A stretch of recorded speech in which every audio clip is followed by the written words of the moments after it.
our channel. So in the previous sessions we are seeing that the Python programming. So we have seen the literals in a Python, that is in numbers and strings, and then we have seen various data types and the identifiers.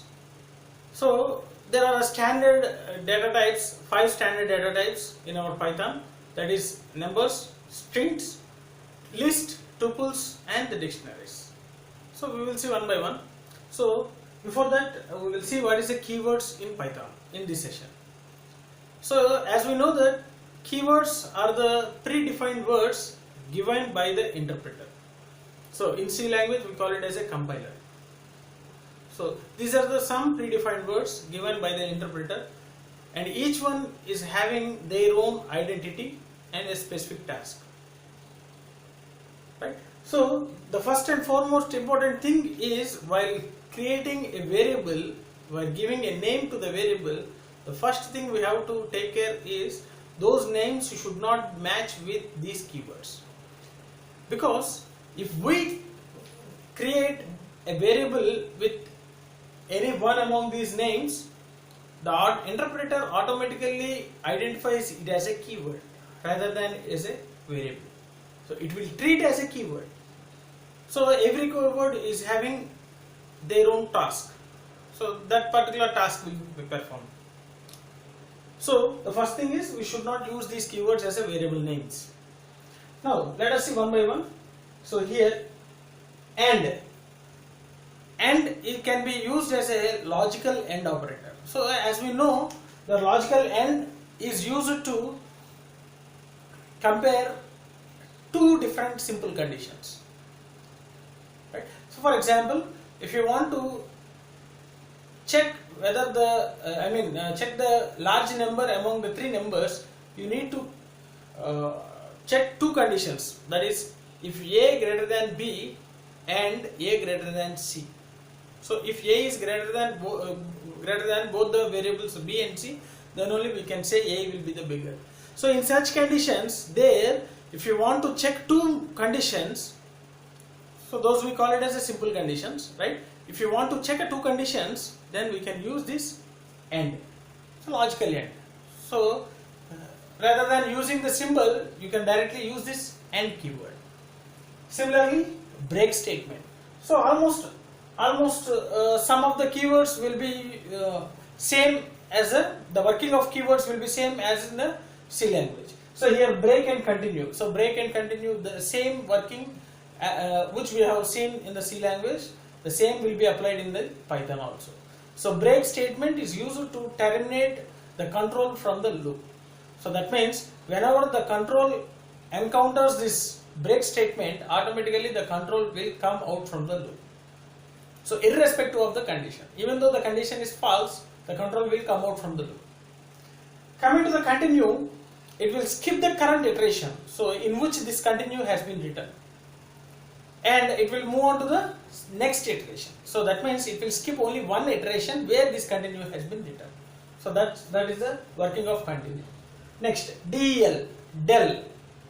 So this del keyword is used to delete the elements from the list. So as we have discussed earlier, so there are 5 standard data types. One is numbers, strings, list, tuples and dictionaries. On last 3, that is list, tuples and dictionaries, all these 3 are the sequence of elements. So they can consist of multiple elements of different data types. So just like our structures, right? So list can have more number of elements with different data types. So it can store numbers, floating point numbers, similarly integer, strings or complex numbers. So anything it can store in list. So if you want to delete one element among the number of elements in that list, we can use this del keyword. Next, def. Def is nothing but defining the user defined function. Def keyword is used to define the user defined function. Right? If you want to write your own function, so then we can use this def keyword. Next, elif. elif is similar to the else if in C language. Else if, so multi-way selections. So if you want to check more conditions, then we can go for this elif. Else if is almost equal to else if.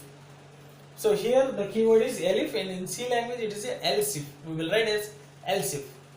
Next, else. So this is a keyword which can be used in decision control statements. That is, we call it as a false block.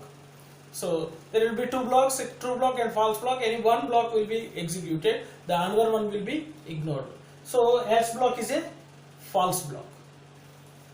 Except. The except keyword is used in exception handling in Python. So in Python there will be a concept of exception handling. So in that exception handling we can use this keyword except. Next, a class. So class is used in object oriented programming. So here the Python can implement this object oriented programming also. So in that we will use this class, a group of objects, constructor. Then execute, exec. That keyword is used to execute the Python programs dynamically. So if you want to execute the dynamically Python programs, we have to use this exec keyword. Next, finally, so this keyword is also used in exception handling. For, as we know, the for is an iterative statements. So if you want to execute more number of statements multiple times, we will go for iterative statements. In that iterative statements, one of the iterative statement is for. Next, global. So as we know, the variables can be global and local. So global variables means that those variables can be used both in main function or in the user defined function itself. So anywhere in the program we can use those variables. But local variables are restricted only where the variable has been declared. That means if it is declared in the main function, that will be executed only in the main function. That can be used only in the main function. That cannot be used in the user defined function. So if any variable is declared in the user defined function, that particular variable can be used only in the user defined function and it cannot be used in the main function. So that is a local variable. Whereas if the same variable has been declared as a global, then we can use the variable throughout the program. So either in the main function or a user defined function. So if there are n number of user defined functions in our program, we can use that variable in any user defined function. So for that purpose we will use this global. If is again the conditional decision control statement, it's a true block. Else is a false block. If is a true block. Import. So here import keyword is used to import the package to the Python program.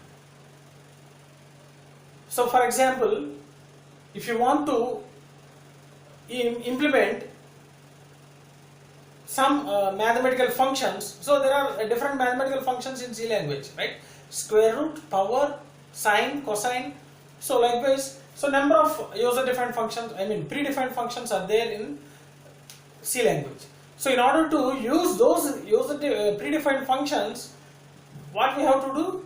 We have to include the math.h header file. So all the implementations will be residing on math.h header file. Similarly, in Python, so there will be some predefined functions and these predefined functions will be available in the packages. So there we call them as a header file, here we call them as a packages. So in order to use those predefined functions in our program, we have to import that particular packages. Right? So there are predefined mathematical functions are there, that is as floor, ceil, sine, cosine, square root, factorial. So there are different predefined functions in Python. So in order to use those predefined functions, one thing we have to do is we have to import math. That means math package. So all the implementations will be come into the math package. So we have to import the math package before using those predefined functions in the program. Next, in. In is a membership operator. So that is also used in a sequence of elements. So like comparing one element with the sequence of elements. So X in sequence, X in 1, 2, 3, 4, 5, Y in A, B, C, D. Right? So likewise, comparison of one element with a sequence of elements, we will go for this in, that is membership operator. So additional operator in our Python. Next, is a identity operator. Identity operator. So if these two, in and is, gives the boolean result. These two will give the boolean result. So what is the boolean result? So boolean result means either true or false. So in our C language, the true is represented as 0 and a false is represented as true is represented as 1 and a false is represented as 0. So here the true is represented as true itself, false is represented as false itself. Sorry, I have forget to write two more keywords, false and true. There are two more keywords, that is a false and true. So these two operators, that is two keywords, in and is, so both will result the boolean result, that is either true or false. So true is represented as 1 and false is represented as 0. Here the true will be true, false will be false.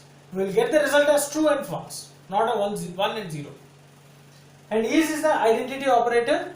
So if two variables are referencing to the same object, then it will return a true. If it doesn't reference to same object, it will return the false. Next, from.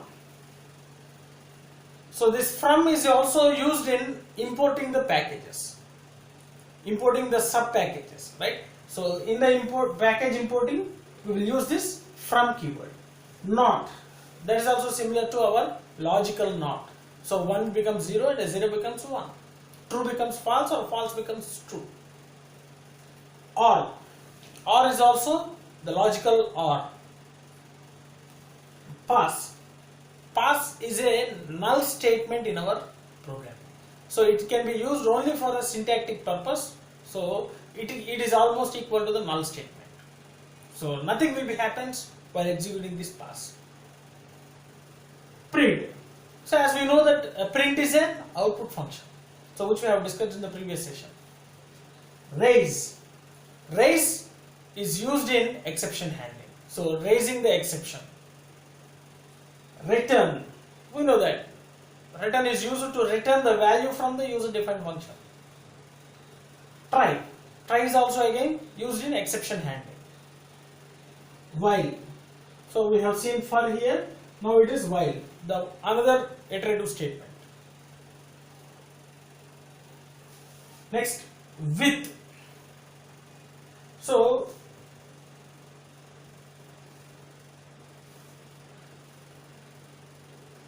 with is also used in a sequence of elements, right? Next, yield is used in exception handling. Lambda, it is used to create anonymous functions. We can use this lambda. Assert is used to raise the error. That means in order to print the error on the display screen whenever the exception raises, then we can use this assert keyword. Next, false and true. Those are the boolean results, true and false, which represents a 0 and 1.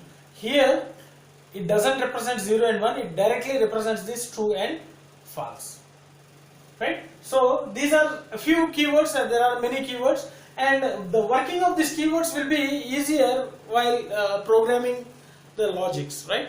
So once we move on to the programming, you can feel the experience of all the keywords, right? So that's why I just give a brief overview of these keywords. So hope you understood these keywords or reserved words in a Python.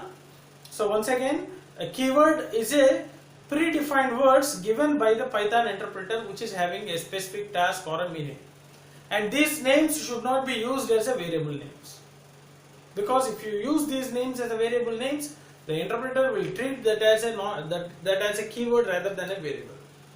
So that's why we should not use them as a variable names, right? So hope you understood this simple keywords concept. So let us stop here. So if you really like my videos, and share my videos with your friends. And if you are having any doubts regarding this Python programming, feel free to post your doubts in the comment section so that I will definitely clarify all your doubts. And don't forget to share our sessions with your friends, and don't forget to subscribe to our channel. So thanks for watching. Thank you very much.